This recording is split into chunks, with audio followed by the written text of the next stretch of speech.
आणि त्याची मोठी बातमी, दक्षिण मुंबईमधून महायुतीच्या उमेदवाराला निवडून आणू असं म्हणतात राहुल नार्वेकर। मंगलप्रभात लोढा यांच्या नावाची चर्चा होऊ शकते असंही नार्वेकरांनी म्हटलंय। दक्षिण मुंबईमध्ये मंगलप्रभात लोढा यांचं मोठं काम असल्याचंही राहुल नार्वेकर यांनी म्हटलंय। सर, गेल्या अनेक दिवसापासून तुमचं नाव जे आहे ते चर्चेत आहे, परंतु अजूनही फायनल लिस्ट तुमच्या नावाची जी आहे ते आलेली नाहीये आणि दावेदारी जे आहे ते शिवसेनेत सुद्धा होते, भाजपमध्ये सुद्धा दावेदारी जी आहे ते वाढताना पाहायला मिळते।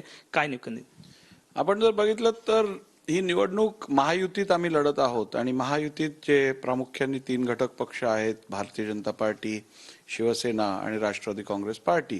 त्यामुळे या सगळ्यांकडेच प्रभावशाली असे उमेदवार आहेत आणि हा जो निर्णय आहे तो निश्चितपणे महायुतीचे नेते घेतील।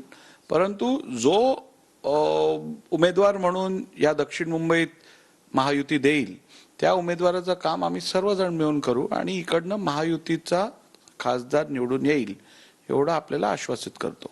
यशवंत जाधव जे आहेत ते सुद्धा दावा करतायत, तर दुसरीकडे भाजपमधले मंत्री मंगलप्रभात लोढा ते सुद्धा उमेदवारीसाठी दावा करतायत।